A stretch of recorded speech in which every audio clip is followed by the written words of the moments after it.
अभी यह arrange marriage बोले तो पूनम और अक्षय दोनों ही अनजान होंगे बराबर। दोनों ही अनजान थे। उनकी शादी दोनों के परिवार वालों ने मिलकर पक्की की। दोनों ही मिडिल क्लास परिवार से थे। अभी अरेंज मैरिज है तो देखने दिखाने की प्रोसेस तो होगी ही। 15 अक्टूबर की यह बात है। अक्षय और उसके माँ पापा के साथ पूनम को देखने आए थे। पूनम एक काफी सुंदर लड़की थी। अक्षय को वह पहली नजर में ही बहुत पसंद आई। उसने पूनम को रिश्ते के लिए हाँ कहा और पूनम से भी पूछा तुम्हारा क्या निर्णय है, क्योंकि तुम्हारा निर्णय ज्यादा महत्वपूर्ण है। पूनम ने भी तुरंत हाँ कह दिया और बाद में दोनों की शादी की तारीख पक्की की गई। बहुत धूम धड़ाके के साथ दोनों की शादी कर दी गई। उनकी शादी अक्षय के घर पर हुई। अक्षय का घर शहर के एक बहुत घरों जीतन था। शादी की सारी विधि खत्म हुई। बाद में दोनों अपने रूम में फ्रेश होकर अपने कपड़े बदल कर आते हैं। दोनों की वह शादी की पहली रात थी। अक्षय धीरे से पूनम को आवाज देते हुए बोलता है, आज से हमारी नई जिंदगी की शुरुआत है। ऐसा बोलकर पूनम को गले लगाने की कोशिश करता है, पर पूनम उस पर चिल्लाती है और बोलती है, तुम मुझे जरा भी पसंद नहीं हो और मैं तुमसे प्यार भी नहीं करती, इसलिए मेरी तरफ से तुम कोई भी उम्मीद मत करना। अक्षय उसकी बातें सुनकर हैरान हो गया, पर हिम्मत करके उसने पूनम को पूछा, पूनम अगर ऐसा ही था तो तुमने मुझसे शादी क्यों की?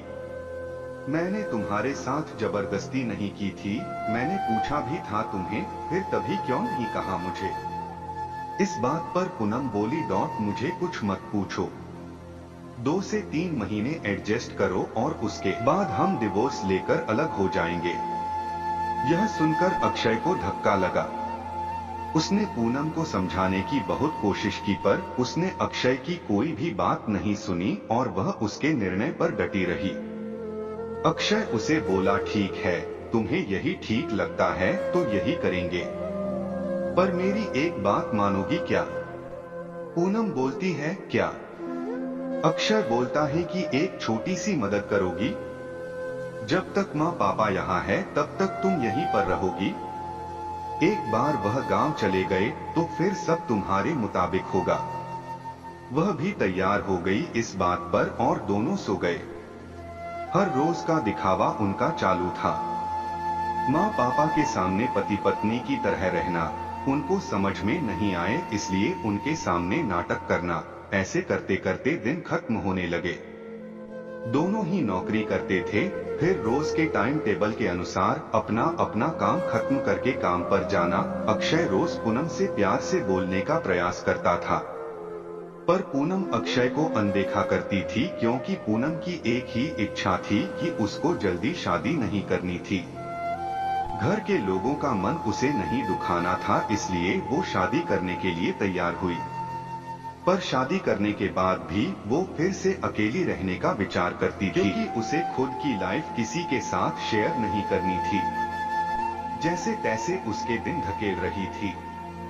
अक्षय मात्र उसे हमेशा अपनी पत्नी का दर्जा देने का प्रयास कर रहा था, पर पूनम कभी भी अक्षय को पति का दर्जा नहीं देती थी। एक दिन फर्श पर पानी गिरा हुआ था, तब पूनम का पैर उस पर अचानक से फिसला और उसका पैर फ्रैक्चर हो गया। अक्षय तुरंत उसे डॉक्टर के पास लेकर गया। उसका इलाज होता है। डॉक्टर कहता है, पैर पर जरा सा भी जोर नहीं देना है। उसकी काफी देखभाल करने के लिए बोलते हैं। फिर क्या, अक्षय उसका बहुत ख्याल रखने लगा। हर रोज उसके पैर की मालिश करता था। उसका पैर फ्रैक्चर होने के कारण उसे ठीक से खड़ा भी नहीं हुआ जा रहा था। घर के काम और खाने की जिम्मेदारी अक्षय पर आ गई थी, पर अक्षय को तो पहले से ही ये सब की आदत थी। इस वजह से उसे कोई दिक्कत नहीं थी। अक्षय रोज खाना खुद ही बनाया करता था। उसके माँ पापा भी उसे थोड़ा घर काम में मदद करते थे। रोज काम पर जाने से पहले पूनम के लिए नाश्ता और खाना बनाकर खुद के हाथों से उसे नाश्ता खिलाता और फिर काम पर जाता था। टाइम पर उसे फोन करके दवाई लेने के लिए याद दिलाता था। काम पर से आने के बाद सबसे पहले उसके पैरों की मालिश करता था, उसे थोड़ा चलने के लिए मदद करता था। कोई भी काम हो उसके लिए मन से करता था। फिर भी वह अक्षय को प्यार से नहीं बुलाती। उसका मन अक्षय को स्वीकारने के लिए तैयार ही नहीं था। एक दिन पूनम को देखने के लिए उसकी सहेली आई। उनकी बातचीत चालू थी, तब अक्षय दोनों के लिए नाश्ता बनाकर लाया। फिर वो पूनम से बोला, मैं जरा मार्केट से हो आता हूँ, थोड़ा सामान लाना है। तुम दोनों को कुछ चाहिए तो बता दो। पूनम बोलती है, नहीं अभी कुछ नहीं चाहिए, तुम जाकर आओ। पूनम की सहेली को अक्षय को ऐसे नाश्ता लाते देखकर धक्का लगा। उसने पूनम को पूछा, पूनम घर के काम सब तुम्हारा पति ही करता है क्या? हाँ वही देखते हैं। मेरा पैर फ्रैक्चर होने के बाद से पूनम की सहेली पूनम को बोलती है कि तुम बहुत खुशनसीब हो जो तुम्हें इतना प्यार करने वाला पति मिला। पूनम के चेहरे पर मात्र प्रश्न चिन्ह था। तभी पूनम बोली, इसमें इतना खुशनसीब होने जैसा क्या है? उसकी सहेली बोली, अरे मेरा पति मुझे पूछता तक नहीं है कि कैसी हो तुम, खाना खाया कि नहीं, और मेरे पति ने आज तक कभी मुझको चाय तक नहीं पिलाई। मुझे भी लगता था मेरे पति भी मेरा ख्याल रखे, ज्यादा कुछ नहीं पर प्यार भरे शब्द ही बोले तो बहुत होता मेरे लिए। बहुत इच्छा होती है यार, पर इसके बजाय मुझे हमेशा निराशा ही मिली। बहुत मन दुखता है मेरा यार। यह सब सुनकर पूनम विचार में डूब गई। उसके मन में अक्षय के प्रति प्यार जगने लगा। अक्षय का प्यार उसकी आंखों के सामने आने लगा। वह उस पर जान छिड़कता है, यह उसे समझने लगा। अभी धीरे धीरे पूनम को भी अक्षय से प्यार होने लगा था। वो उस पर विश्वास करने लगी थी। अक्षय के मन पर मात्र एक ही डर था कि माँ बाप गांव गए तो हमारा डिवोर्स हो जाएगा, पूनम मुझे छोड़कर चली जाएगी और समाज में मेरी इज्जत कम हो जाएगी। तभी माँ पापा अक्षय को बोलते हैं कि अभी हमें गांव जाना चाहिए, थोड़े दिन रहकर खेती वगैरह करके आते हैं। अक्षय उनको जाने नहीं देना चाहता था और उनको डिवोर्स के बारे में भी बता नहीं सकता था। अक्षय सोच रहा होता है कि अभी पूनम को सब कैसे पूछे, कैसे बोलूं उसके साथ, ऐसे सोचते सोचते ही सो जाता है।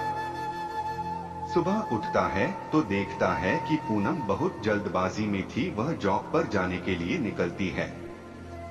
तब जाते जाते पूनम बोली कि अक्षय टिफिन बनाकर रखा है, लेकर जाना, कपड़ों को इस्त्री करके रख दिया है और नाश्ता भी करके जाना, और हाँ आज घर पर जल्दी आना, यह बोलकर निकल गई। अक्षय मन में ही सोचने लगा कि जिसने आज तक एक गिलास पानी तक दिया नहीं, आज अचानक ऐसे उसने इतना सब कैसे किया। अक्षय का मन बहुत अशांत हुआ हो गया। वह भी सब काम करके ऑफिस के लिए निकल गया। उसके मन में बस इतना ही चालू था कि आज हमें डिवोर्स के बारे में बोलना है। शाम का वक्त होता है। पूनम के बताने के अनुसार अक्षय जल्दी घर आता है।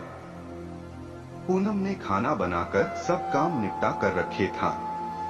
घर पर आते ही उसे चाय देती है। यह सब अक्षय के लिए नई बात थी।